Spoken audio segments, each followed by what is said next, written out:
Have you ever wondered why your fasting blood sugar has been increasing even though you're on a low carbohydrate diet? Now, you initially cut carbs to lower your blood sugar, but now your morning blood sugar levels are slowly creeping up and you're more confused than ever. Luckily, once you understand what's happening under the hood with your metabolism, you can easily bring those numbers back down without having to go even lower carb than you already are. That's why in this video, I'm going to show you one, why your fasting blood sugar is increasing on a low carb diet, even though you're still eating clean and you're not eating any carbs. Two, what's actually happening metabolically that's causing this increase in your morning blood glucose levels. And three, how you can bring your morning blood glucose levels back down without having to cut even more carbs or having to starve yourself with more fasting or decreasing the number of meals that you have in a day. Now, before we get started, if you want to recover from low carb dieting and lower your morning blood glucose levels, I created a free pro-metabolic diet calculator and food guide to help you design a metabolism-supportive diet that's specific to your individual needs.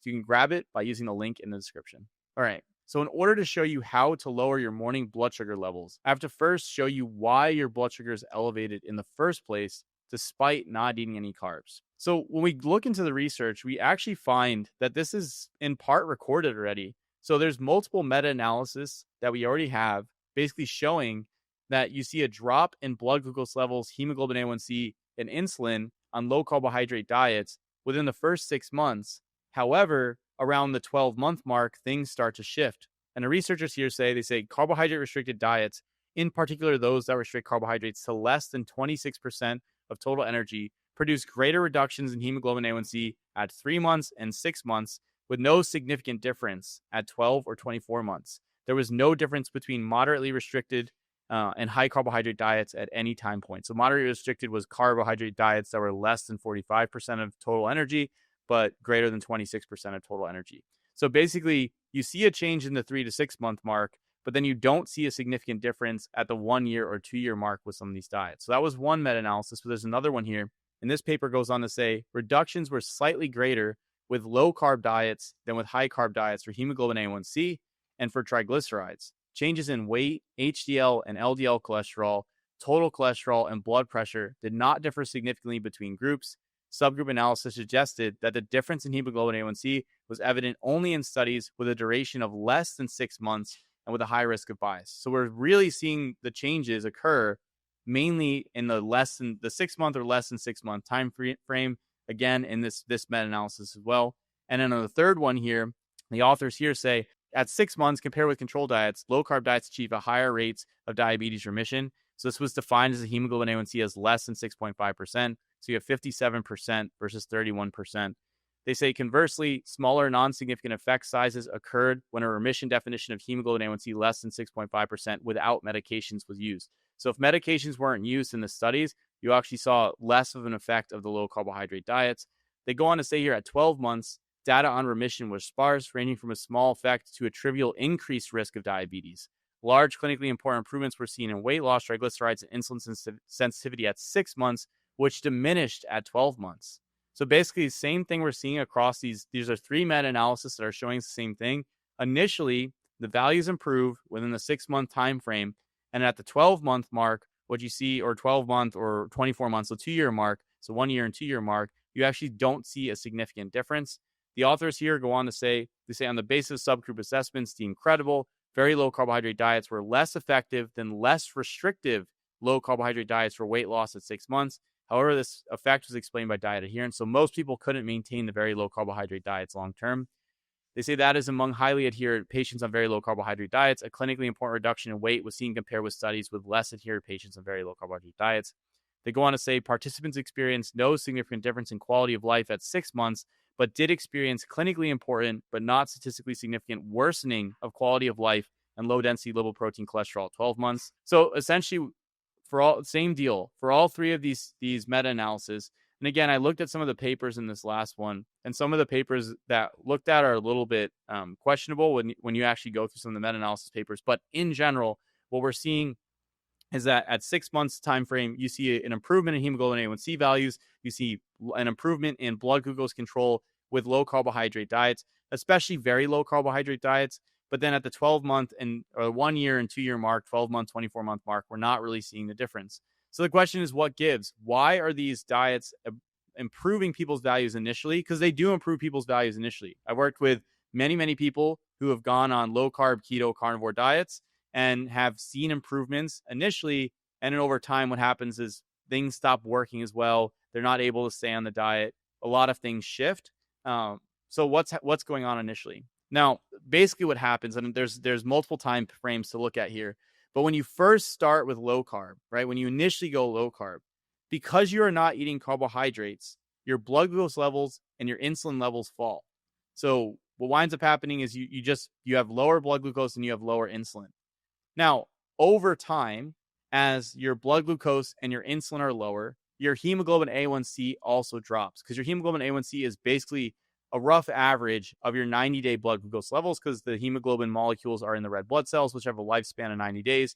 And the more they're exposed to glucose, the more the hemoglobin A1C increases. So with a lower blood glucose and a lower insulin, you basically see a lower hemoglobin A1C over this time frame. So essentially, it's not necessary in this first phase, this earlier phase with these diets, you're not seeing an improvement in insulin sensitivity. You're just seeing a lack of exposure to carbohydrates, which improves these values on paper, which, great. But the idea with insulin sensitivity would be that you were able to eat carbohydrates and these values would be ideal in the face of consumption of carbohydrates, not just that you remove carbohydrates and your blood glucose and your insulin are lower. And then with blood glucose and insulin lower, hemoglobin A1C are lower. Now, as time moves forward, people will lose weight on low carbohydrate diets. It's known that people lose weight on low carbohydrate diets. And this is in part because on low carbohydrate diets and very low carbohydrate diets, appetite becomes suppressed.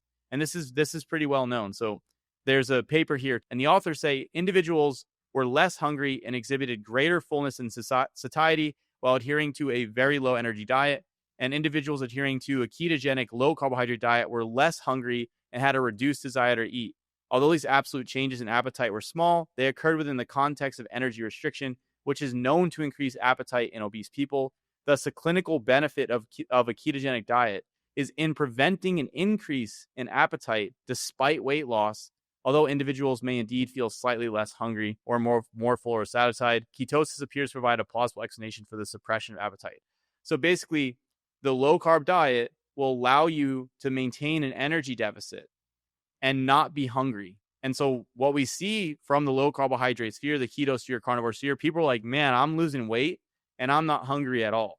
And then they lose significant quantities of weight. And again, I think the weight loss itself here, because you're not hungry while you're on the diet, is what's actually improving a lot of these metabolic markers, not necessarily the lack of carbohydrate, which again, initially improved the markers just because of lack of exposure to the carbohydrate, where you're not really able to gauge the insulin sensitivity with this because you're not bringing carbohydrate on board, right? You're not having insulin and you're not seeing blood glucose levels change because you're not eating carbs. So again, the medium-term, longer-term benefit is because you get significant weight loss and you're actually able to maintain the calorically restricted diet over the long term and lose weight without coming off the diet because the appetite gets suppressed by the diet. So that is one of the major benefits. And what you can see is even if you have a 5% change in your weight loss, right? So you lose about 5% body weight, you can see significant changes in a variety of metabolic markers. And as it goes up to 10 or 15% body weight loss, so this is as total body weight, you see even further improvements. So basically there's a paper here and the authors say here 5% weight loss resulted in a 2% decrease in fat-free mass, an 8% decrease in body fat mass, a 7% decrease in intra-abdominal adipose tissue, and a 40% decrease in intrahepatic triglyceride content. So basically the fat in the liver. So 5% weight loss significantly decreased the plasma concentrations of some risk factors for cardiometabolic diseases, including glucose, insulin, triglycerides, ALT, which is a liver function test, and leptin, but did not affect others like free fatty acids, low and high density lipoprotein, and HDL cholesterol.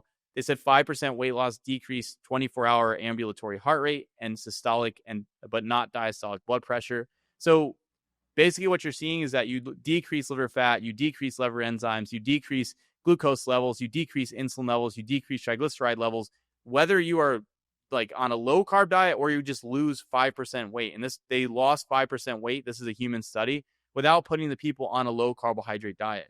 So essentially, if you lose weight in general, you will see improvement in all these metabolic markers. And I think with a ketogenic diet or a low carb diet, you are seeing a large portion of the metabolic markers because people are losing a lot of weight because they can maintain a caloric deficit without getting excessively hungry. So the question is then, why do things change around the 6-month mark? Why are we not seeing this consistent improvement across the board? And I think what you're basically seeing is when you push these pathways, these stress pathways, you lower your insulin signaling and you start to increase your glucagon, you start to increase your cortisol, your growth hormone, and adrenaline, and these hormones start to take precedence. They start to push fatty acid oxidation. And the fatty acid oxidation starts to impair glucose tolerance or insulin sensitivity. Because when you're oxidizing fatty acids, as I've shown inside my Randle cycle video, if you're largely oxidizing fatty acids, then your ability to oxidize glucose is going to be directly impaired. And we can actually see that. An author say, when insulin levels are low, the catabolic hormones, namely glucagon, as well as cortisol, growth hormone, catecholamines, such as epinephrine and norepinephrine, and thyroid hormones come into prominence, which the thyroid hormone piece I would actually disagree with. They say they all stimulate lipolysis and the release of free fatty acids, as well as fatty acid transport to the liver and skeletal muscles. Increased influx of fatty acids to the liver induces their beta oxidation and subsequent ketogenesis. Among catabolic hormones, epinephrine and norepinephrine, which drive fight or flight reactions to stress, are particularly strong activators of lipolysis, fatty acid oxidation, and ketogenesis, and remain active regardless of insulin levels. So essentially what ends up happening is you push all these hormones that force fatty acid oxidation. You don't have the insulin signaling to lower the release of free fatty acids. And now you're in a state where you have a lot of free fatty acids floating around. You have a lot of fat oxidation going on, and you have a decreased glucose oxidation. And the ability to process glucose is actually going to be impaired by this high level of fat oxidation and by these hormones directly. I mean, this can be seen directly in human studies where basically if you put people on a high fat diet, you take overweight, obese adults who have normal glucose tolerance and you put them on a high fat diet, you actually find that their insulin sensitivity directly decreases when they go on a high fat diet. And again, this is in part through the Randle effect, through what's going on inside the mitochondrial hormones and directly from these hormones themselves, glucagon, adrenaline, cortisol, growth hormone, etc. They all force fat oxidation. They all impair glucose oxidation. But we have a paper here that basically shows this. So basically what they did here, they took overweight and obese adults and they put them on a high fat diet. So they said overweight and obese adults with normal glucose tolerance consumed a control diet that was 35% fat, 12% saturated fat, and 47% carbohydrate for 10 days. And then following this, they did a 4-week low fat diet. That low fat diet was 20% fat, 8% saturated fat, and 62% carbohydrates. Or another portion of the group did a high fat diet that was 55% fat, 25% saturated fat, and 27% carbohydrates. So not even massively low carbohydrate intake. And they say here all foods and their eucaloric energy content were provided. So this wasn't a food frequency questionnaire study. They actually provided the people the food in the study. And then they looked at their insulin sensitivity by using a hyperinsulinic euglycemic clamp that was labeled. And they looked at the abdominal fat distribution by MRI and also the fasting levels of VLDL fatty acids by gas chromatography. And what basically they found was the rate of glucose disposal during the low and high dose insulin decreased on the high fat diet. So when they went on the high fat diet, the ability of insulin to push glucose into the cell actually decreased. But they go on to say, but remain unchanged on the low fat diet. So essentially just taking overweight and obese adults and putting them on a carbohydrate restricted diet that was 55% fat actually decreased for a 4-week time frame, decreased their insulin sensitivity, decreased the ability of their body to respond to insulin and bring glucose into the cell. So we see this in humans. The other thing that I want to point out here, so you have this state where you're burning fatty acids, you're not able to oxidize glucose well. And you also have the flip side of some of these hormones is that they push gluconeogenesis, which is the production of glucose from amino acids, glycerol, and lactate. So all these different substrates, because you don't have the glucose coming in, your body has to start to make it. And so basically what you can see is when you take people and you put them on a low carbohydrate diet, you will start to see an increase in their gluconeogenesis. You also see an increase in their glucagon. So I have 2 papers here that directly show this. And what they go on to say is they say to evaluate the effect of dietary carbohydrate content on the post-absorptive glucose metabolism, we quantified gluconeogenesis and glycogenolysis after 11 days of high carbohydrate intake, so 85% carbs, controlled diet, which was 44% carbs, and very low carbohydrate diet, which was 2% carbohydrates in 6 healthy men. Diets were eucaloric, so they had the same caloric intake and provided 15% of energy as protein. Say gluconeogenesis was about 14% higher after the very low carbohydrate diet compared to the control diet. There's no difference between the high carbohydrate and the control diets. So essentially, if you have an 85% carbohydrate diet and a 44% carbohydrate diet, you don't increase gluconeogenesis very much. But when you go on a 2% carbohydrate diet, within 11 days, you saw a 14% increase in gluconeogenesis in this group, right? Because you don't have enough glucose coming in, so you have to make it. In this study here, they took 10 healthy men, and these were young guys. They were 23 years old. They had a normal body mass index. I think the average was around 23. And essentially, what they did was they put them on 2 diets. So one diet was a high-fat, low-carb diet. So 30% protein, 70% fat, basically 0% carbohydrate. And then a control diet, which was 12% protein, 55% carb, 33% fat. And they did this for 1.5 days. And they had them look at their energy expenditure. And they also looked at their endogenous glucose production. And they looked at the breakdown between gluconeogenesis and also be a glycogenolysis, so the breakdown of their glycogen. And basically what they found in this study, so this again was even after 1.5 days, they said fractional gluconeogenesis was higher, and absolute gluconeogenesis tended to be higher in the high fat condition, the 70% fat diet with 30% protein, than in the control diet. They say resting metabolic rate was greater in the high fat diet condition compared to the control condition. The increase in this energy, the increase in this resting metabolic rate was due to the increase in gluconeogenesis. So they say the contribution of the gluconeogenesis was 42% of energy. The cost of the gluconeogenesis was 33% of energy.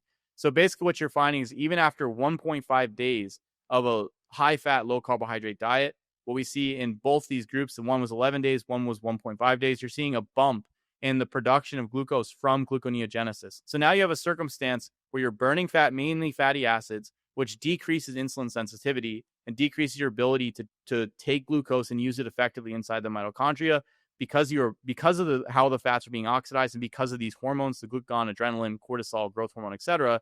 And you also have this increase in gluconeogenesis. You fall into a circumstance where your blood glucose levels start to pick up because you aren't able to take the glucose into the cell and use it effectively, and because you're increasing the glucose production from the liver through some of these hormones. So just a full recap here. When you first go low carb, your insulin, your blood glucose levels initially drop because you're not taking in carbs. Again, this isn't an improvement in insulin sensitivity. This is because of a lack of exposure to carbohydrate. Now, over time, in a more of a medium-term time frame, your hemoglobin A1C values will also improve because the hemoglobin A1C is just an average of your blood glucose levels to some extent, and your average blood glucose levels are going to be lower as well as insulin because you're not being exposed to carbohydrates. So if you're gauging whether you've improved diabetic function or blood glucose regulation based off of hemoglobin A1C value, which they did in some of those meta-analysis, then yeah, things are going to look better in that short term because again, you don't have the glucose coming in, so you're going to see lower glucose numbers on average, which is going to lower your hemoglobin A1C. Now, I think values at this point, other values, some of the lipid panel values, some of the other metabolic values, some of the liver function values, etc., improve because a lot of people are actually able to experience sustained weight loss on these diets. And the reason why is because the low carbohydrate, ketogenic, carnivore diets, they suppress appetite pretty strongly. So people aren't hungry. And that's despite the fact that they're in a deficit. They're in an energy deficit and they're not hungry. So it's a great way to lose weight, right? Because you can run that deficit over the long term with a lack of appetite. Over time, though, this creates a stressful circumstance in the sense that you start to run on the stress hormones in order to release fat from your tissues and also to produce glucose because you're still going to need some of that glucose. And so this is where you start to see a bump up in fatty acid oxidation. Now, the reliance on these hormones and the reliance on the fatty acid oxidation is going to lead to a circumstance where you're going to become more resistant to insulin, right? Because when you're running on fatty acids, you have a high amount of circulating free fatty acids. In part through some of the Randle cycle mechanisms, as well as the effects of the hormones, you're not going to be able to respond to glucose very well, and you're going to become more insulin resistant, even if that's a physiologic insulin resistance. And on top of that, you see a bump in gluconeogenesis, which is the production of glucose from the liver. Now, the combination of this gluconeogenesis and then this insulin resistance then leads to higher fasting blood glucose levels over time. And especially you have the higher fasting blood glucose levels in the morning because that's when you have a circadian peak for some of these stress hormones like cortisol. So overnight, you're running on some of the adaptive hormones, some of these stress hormones like growth hormone, and you start to see in the morning, you see a spike in hormones like cortisol, which will further push the gluconeogenesis. And since you're insulin resistant at this point, even if it's physiologic insulin resistance, you're not going to be able to uptake that glucose very well because you're running primarily on fatty acids in this state. And this is why I think people in these diets are experiencing this over time. It takes time for this effect to kind of accumulate. It'll be different for different people. And that's where you start to see the increased fasting blood glucose levels, the increased blood glucose levels across the day. And you start to see the increased hemoglobin A1C values. And then that's when carnivore influencers are saying, hey, like you just need to have one meal a day. Like you just need to eat less. You need to fast. You need to have less fat. You need to have more protein. You need to have less protein. And it's like, no, you need to add carbs on board to get some of the insulin signaling back so that your system can effectively respond to glucose and lower some of these adaptive hormones. So that's basically at least my thoughts on the mechanism of why we're seeing these fasting blood glucose values increase when people are on these diets that don't have any carbs and their initial values had improved. And the solution here, again, is really to bring the carbohydrates back on board. You don't have to go to 400 carbs a day. That's not what I'm saying. But you want to have enough carbohydrates to bring insulin signaling back, suppress ketogenesis, so that you can actually start to use glucose effectively again. So with that, now you understand why your morning blood sugar increases on a low carbohydrate diet over time. And you also understand what's going on metabolically under the surface. Next, since you have to add carbs back in to help fix this problem, you'll need to choose the right carbs to add back on board. So watch this video where I'll show you exactly which carbs to add in your diet to help you stabilize your blood sugar instead of sending it higher.